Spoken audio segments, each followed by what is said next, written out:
Welcome back, keepers. Oh, hang on, guys.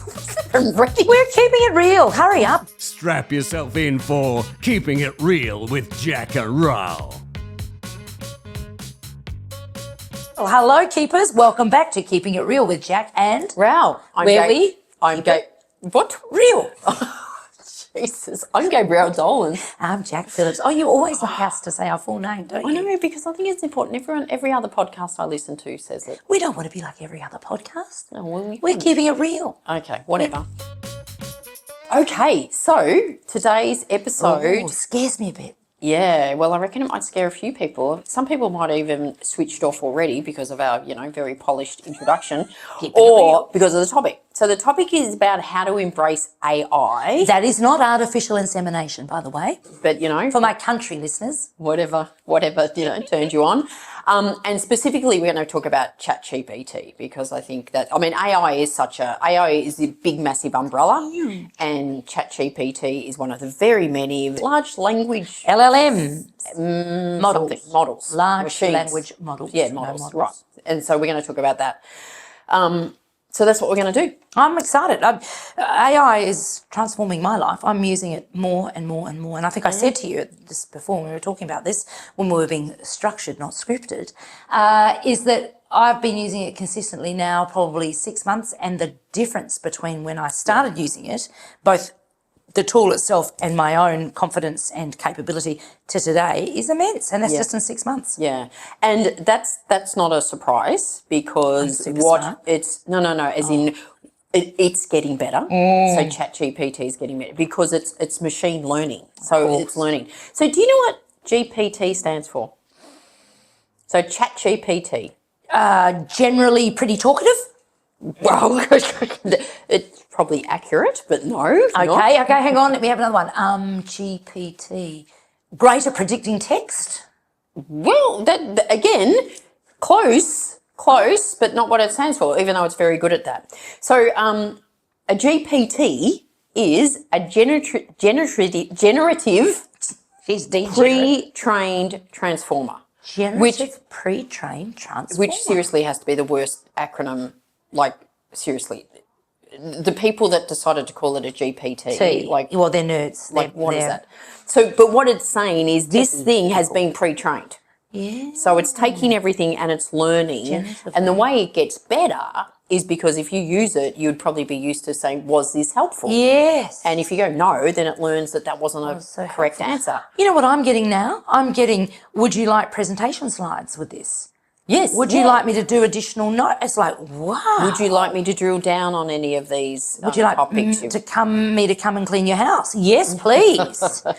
So that's what a GPT is. Okay. Say that again. And generative. That's a pre-trained transformer. So it's machine language learning, and it's always learning. So it's gonna by default get better at it. Wow. And ChatGPT is just one version, and there's so many different GPT. There's so many of these, and they all serve different purposes. Microsoft Copilot, I've got that coming up every 2 seconds at the moment. DeepSeek, which I'm fascinated by. Yeah, that's the new Chinese one that they said it came out really quickly. I think it's DALL-E that does, so Claude you can go, I use Claude a bit. Claude's a lot for writing. DALL-E is like you give me an image on, that's cool. Just describe what image you want, and it's an AI generated image. So there's lots of them. AI. But ChatGPT is going to be our focus. Okay. One of my good friend Donna McGeorge has written a book on, and it's called The ChatGPT Revolution. Good on her. Go, Donna. Actually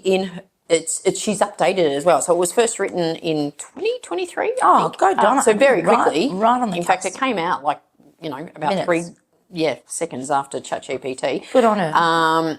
She's updated it, but there's some really cool stuff in there. What she calls ChatGPT, because she agrees with me, it's a stupid name. Yeah. Charlie. And she goes, so I just asked Charlie. So we like that. I like how she's personalised it. Yeah. She also says whenever you ask GPT something, you should always use your manners. Yes, please. I do. Can you please? And she goes, because if they're going to take over the world, you want to be on their good side. That's right, on their good side. They want to say, she's got manners, we like her. But let me because a lot of the things we will talk about and hopefully say why you should embrace this.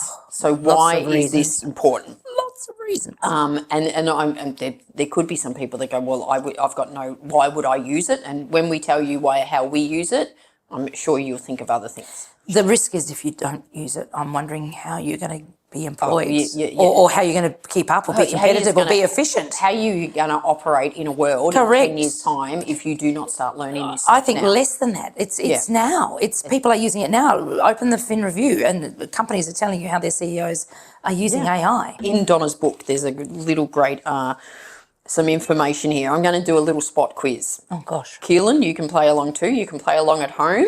Keelan, you answer first, then I'll answer So after you. what I'm gonna say is we can play closest to the pin if you like. How long it took for this platform to reach 1 million users. So I'm going to start with Netflix. Now I'm going to give you. Okay. Netflix was launched in 1999, which actually did surprise me. That was How a DVD rental, yeah. How long did it take for it to reach 1 million users? Netflix. What do you reckon? 10 years. I was going to say 10. I'll say 12. No. 3.5 years. Oh. Okay. Both are way out. You missed the pin, like you're not even on the right fairway. Said Another she one. the answers. Twitter, launched in 2006. How many years, how long did it take for it to reach 1 million users? 2 years. 5 years. 2 years is correct. Hole in one. Jack Phillips, hole in one. Facebook, how long did it take? And just to give you a clue, it's getting less and less. Yeah, sure. Okay. Facebook, 2004. How long did it take to reach 1 million users? 6 months. Jack? 18 months. 10 months. Keelan wins, closest Closest to the pin. to the pin. Instagram, how long did it take to reach 1 million users? 6 months. 4 months. 5 months. Right in the Both middle. get a point there. All right. ChatGPT, 2022. How long did it take to reach 1 million users? 4 weeks. 2 weeks. 5 days. So, like, think of that. Like, this Wow. is the uptake was amazing, Immense. which I think goes to show the need for it, and then how much value people get out of Correct. it. When it's that much. When it's that many users so quickly. Yeah. That's incredible. Great work, Don. Great book. Like a little trivia quiz. So they say How you AI is transforming industries from healthcare to finance, marketing, and even creative sectors, especially creative sectors. I was listening to a podcast the other day, and it's this young couple that were both working in an agency. They are partnered in life as well as now self-employed, and they have created an AI tool for creative agencies, because anyone working in the creative industries knows how you win clients is to pitch. But what goes into a pitch is immense. It is hours and hours of people's time to come up with a great pitch to win the client. And if you don't win the pitch, then that's just sunk costs, right? So this young couple have come up with this fantastic called Springboards, and it's an AI generative app that you buy as a creative agency. And what it does is it helps you create your pitch in quarter of the time with way less resources. So your other resources can keep working on other things. That's another example And of how AI can be part of being efficient. creative is just having lots and lots of ideas. Yes, So, and that takes time. correct. Can I share my own little creative AI story? AI story? Yes. Yeah. So, please. I was about to ask. well, I'm glad you did ask. I'm writing a new book. Too early to. Will this be number 8? Will be number 8. Wow. It's the rough topic is around AI and storytelling. So that's the rough topic. Cool. In fact, that was my working title. Cool. Now, I have known from experience cool. that my working title is never ever the title that it goes to market. Sure. Never. I also know from experience that trying to get agreement on a title is difficult. Is very difficult. Agreement between you and the publisher? Between me and the publisher and the marketing arm of the publisher, and I've had one experience where the marketing arm in Australia really liked it. The marketing arm in America refused to. Wow. What did you do in that situation? I changed the title. Okay. So that So you was could be that was global. Magnetic Stories. Oh, yeah. The title we had come up with eventually after months and months was Stories That Bind, because I was thinking, once you hear a story, it binds us together. the US said it's got too many links to slavery, Yeah. Oh. and they wouldn't do it. So it was either change the title or we won't market it in America. So, and anyway, I came up with Magnetic Stories, which is Great a title. much better title. Anyway, Back to your story. back to my story. It is time consuming. It To is find to ideas. find a title. You keep, what Correct. about this? What about that? So I had my working title, put in ChatGPT. Can you give me 20 examples of a book and a subtitle? You think the title of the Hard book enough, is then try the subtitle. Yeah. It came up with 20. I think I asked it for another 20 more, and I looked through them. Some were just crap, but then one Stood out. I feel like I don't want to say the title yet. don't. But one stood out except for one word that I didn't like. And I didn't like one word. So I changed that word. So the word I didn't like was narrative. I hate the word narrative because it's so overused. I changed it to story. Okay. I had a meeting with my publisher and editor a few days ago and said, by the way, I've got the title. I think I've got the title. I said it to them and they went, oh my God, I love it. Oh, they love it. And this is it's got everything. Having published 7 books already and knowing from experience that no one ever agrees on the title and you've got to go backwards and forwards, you nailed this thanks to AI. Yeah. And the reason is because it generated so many options. And then I found the one they went, oh, I think I like that, but I just changed one word. You know, you days. said something that really resonated with me. Years ago, you introduced me to Kieran Flanagan, and I think I got her to speak at one of my corporate events, and she was talking about creativity, and she said, I am no more creative than you or you or you. I just spend more time coming up with more ideas. Yeah. And I've never forgotten that. And it's so true. So creativity, like anything, requires time. Yeah. Yeah. If you put the time in, work. you will be creative. Yeah. That is awesome news. So efficiently. Yeah, it's efficient. And You got the title. and not only efficient, but a better outcome. Oh, brilliant. And choices. And love it. So sounds love. I think we talk about how we've used it, because I think if we talk about how we've used it, and not necessarily just for work, it's for your personal life too. You said you've been doing it for about 6 months. As in regularly using it. Yeah. I would say the same, although I did start experimenting. I can tell you exactly where it was. I was in London. Yeah. And I was there for work, but I was there for about a week. That was about close to 2 years ago. Yeah. Yeah, so close to 2 years ago. I put into ChatGPT and I literally said, I'm in London for a few days. I'm looking for things to do. I'm, a woman by myself in my 50s.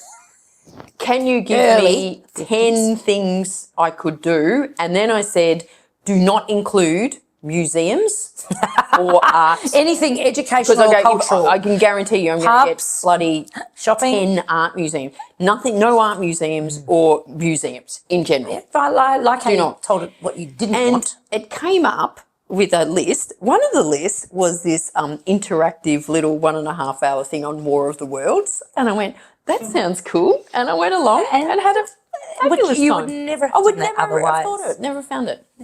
So you were using it to prompt what you could do instead of, which is really interesting and makes me think about, is ChatGPT or AI, large language models, going to replace Google?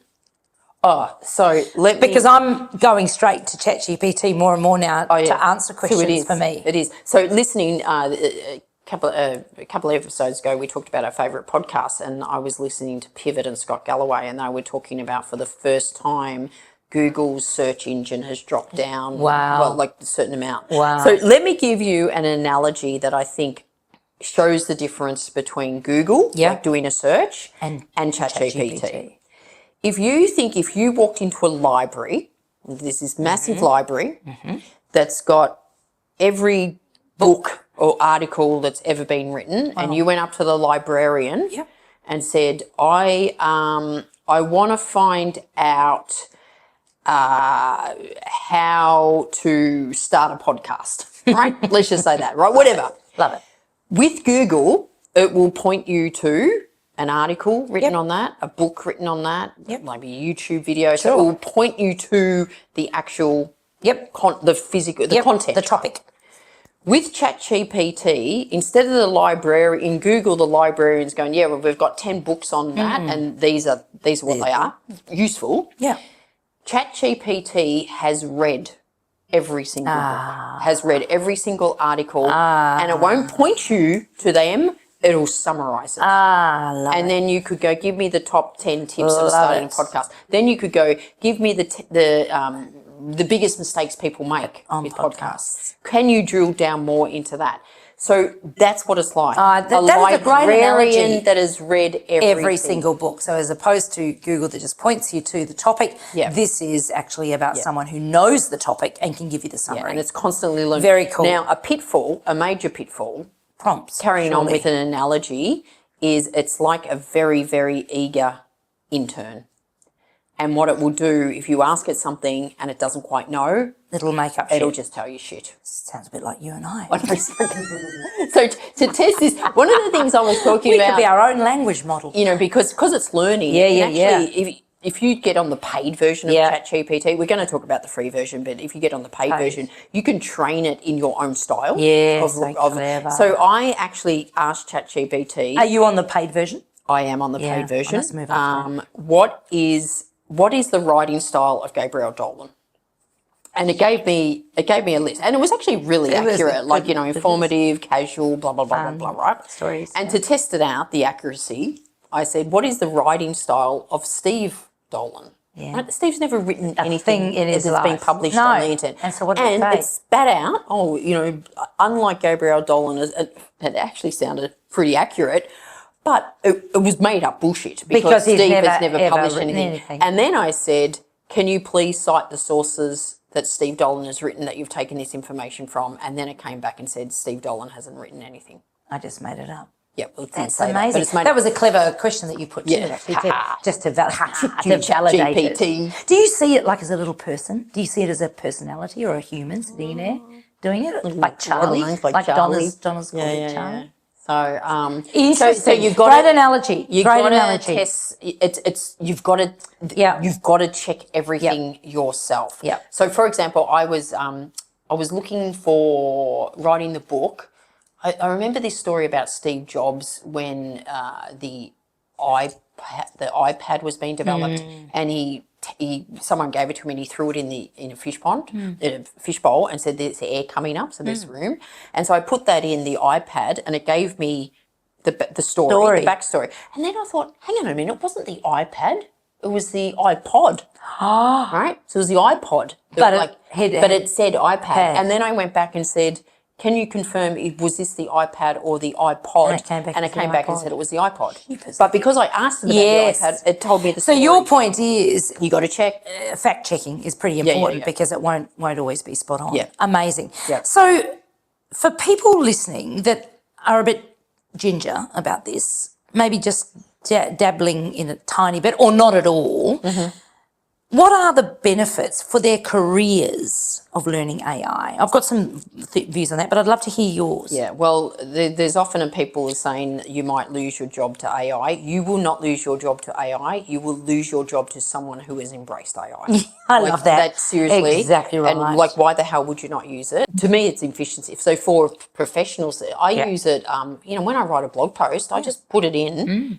And just doing spell checks. Yeah. Or can you write in an email? Finesses it. Can you make this sound more professional? Yeah, Especially if finesses you're it. writing difficult emails. Yeah. It was like, can you remove the emotion from this? So we're always talking about careers and jobs and people that are constantly wanting to improve their career or get a new job.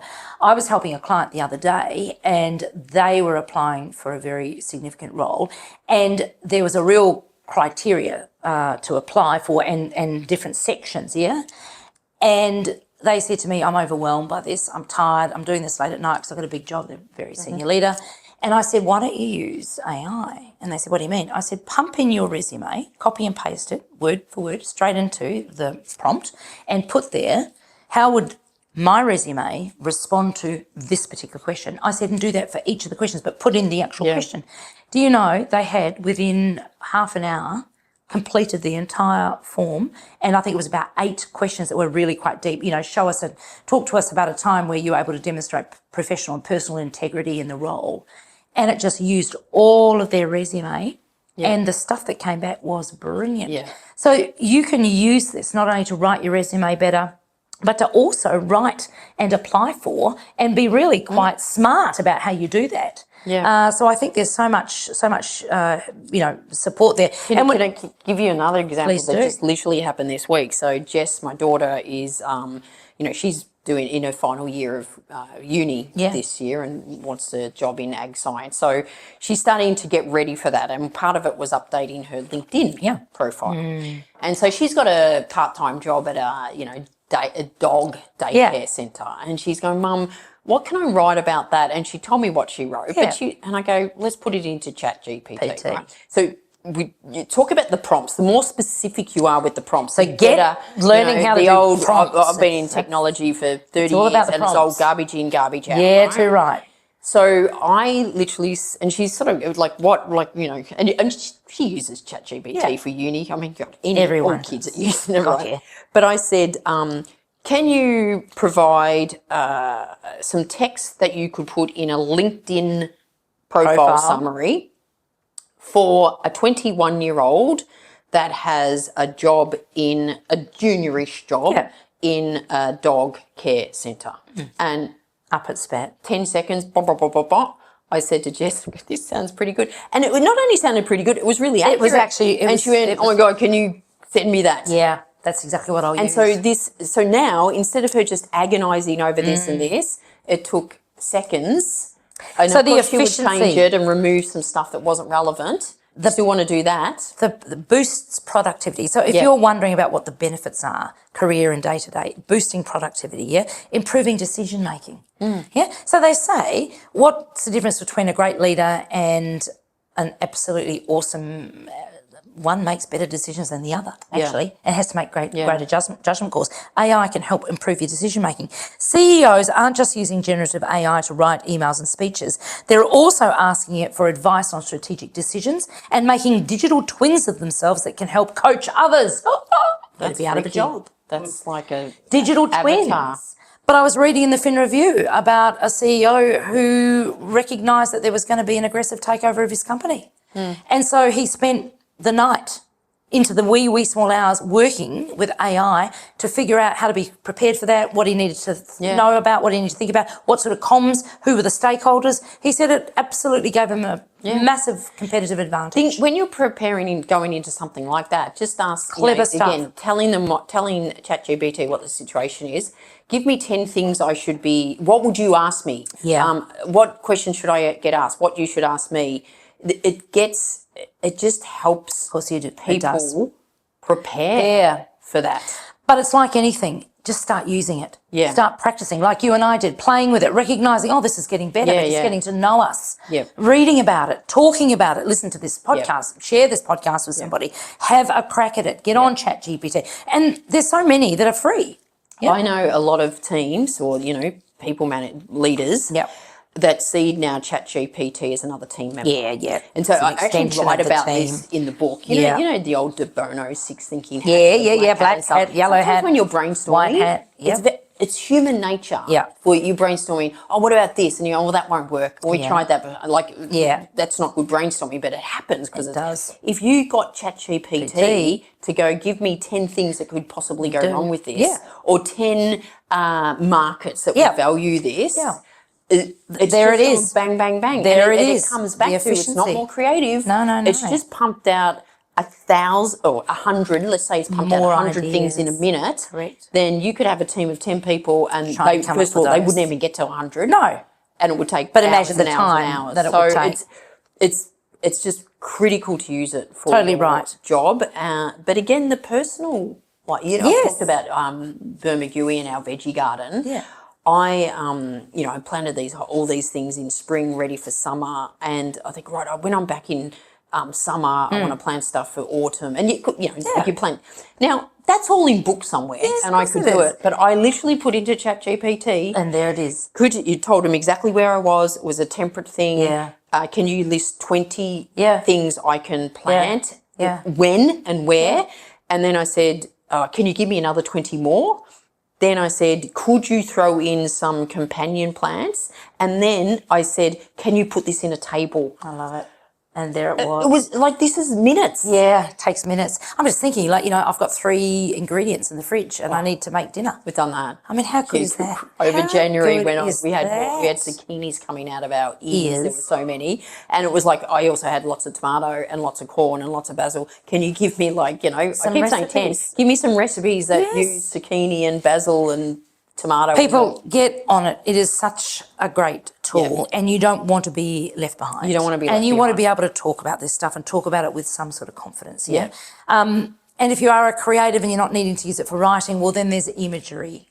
Yeah. Large language models. You can get your photo. You can put in a photo of you in your gardening clothes, and it'll spit out something making you look like you're about to bloody stand up in Washington and speak. I mean, clever stuff, eh? I think just try it. Over New Year's, Christmas, we had some people staying with us, and one Laura, she's doing her PhD and using ChatGPT all the time, right? Of course she is. And she was taking control of dinner that night. We decided to have Mexican, New Year's Eve, right? So she's sitting there, and so you can not only type it in, there's an audio version. You can just speak it. So as well. she's just going, can you suggest a menu for a Mexican themed dinner? There's 9 people, if there's any dietary requirements. It not only suggested the recipes, but the shopping list. Yes. You need 1.5 grams of whatever. So good. And you probably could have gone on and said, and what are some Mexican-themed games we could play over dinner? Yes. Well, I think she produced a whole trivia don't thing. you love it? So clever. It's just use it. And if you think I have got no use for it, you know what you could do? Get into ChatGPT and say, I'm a 85-year-old retired person. What could I use ChatGPT for? And it will tell you what you can use it for. I love the fact that you can actually talk into it now. I think that again just makes it more inclusive, right? When I was because I did keep thinking of examples. I was in Arizona and caught up with these 2 clients for lunch. And I hadn't seen the audio version, and we were having lunch, and we're having a wine with lunch, and he just pulls out his phone and says, "We're eating, fish, blah blah blah. What's a good wine to have with this?" And he took a photo of their wine list, and it suggested which the best wine was the best wine to have with. Oh my God. It's just like... I love that, taking a photo endless. as well. It is endless. It absolutely is. So what I've got here, which we will put in the show notes, Keelan, is beginner-friendly AI courses, all free. And I've got some AI for work and business applications as well, also free. So because if you want to do a little course, it might help. I mean, the prompts are everything. I agree with you. If there's only one thing you take away from this and you're keen to have a crack at AI, or you are already using it, get really better at the prompts. I've really become much better at explaining what I want or pushing it a bit further. Yeah. Or just put in something, and if you just keep going with it. It's not quite what keep you going think. with it. Oh no, I want to do this. So just absolutely, just keep using it. It's an exciting time. It's an exciting time. I look at it with optimism. I don't look at. I'm not frightened of it. I'm excited by it. I want to know more and more about it, and I want to hear what our keepers think. Yeah. What are they doing that we don't know? How are they using? AI. Share with us. We would love to hear from you. It's one of the most exciting technologies that have happened in our lifetime. And so when you think there's been a lot of technology, that has happened. This is a whole nother world, isn't it? Really is. It is. Gosh, amazing. Okay, so with that, AI, generative pre-trained transformer, that's or Charlie. GPT, or Charlie, or in mine, generatively pretty talkative. Which I quite generally pretty predictive talkative. Text. Yes. Come up with all sorts. Okay, excellent. Great Keepers. conversation. Before I did, there's free stuff. There's heaps of podcasts. I know we did an episode a few weeks ago on podcasts, but there's heaps of that as well. And there's a lot of people on LinkedIn, who are becoming AI experts or who are AI experts. As I said when I was talking about the podcast, Lex Friedman, he's an AI expert. I mean, there's so many people that are doing this and talking about it, which is great. Yeah, you could ask ChatGPT if I wanted to do 3 amazing professional development days with some amazing people, where would it be? And they're going to spit out, hey, you should join Jac Ral's 3-day immersion in Fiji. Oh my God. It's like, oh, come on. Speaking of AI, keeping it real and artificial intelligence, the irony. Yeah, we're getting very, very close to our 20 Great people call, joining. Ral. So if you want to come along, Be quick. Be quick. If you can't come along, if you can't make the date on the 5th and 7th of June, let us know. Get on the waiting list and we will do one at some other point, whether it's this year or next year. Will depend on how many people are on the waiting list. So if you like what you heard, please share it with others. 5-star rating, send us a comment, keep in touch, but keep on keeping it real. Thank you, keepers. You've been listening to another episode of Keeping It Real with Jac Ral. If you like what you've heard, don't forget to tell others about it and give a 5-star review. They may seem confident, but they really are sensitive 5-star needy souls. Yeah, right. Keeping It Real, created by Jack Phillips and Gabriel Dolan. Produced by Keelan Ferrari Brown. And this really real voiceover, spoken by Richard Phillips.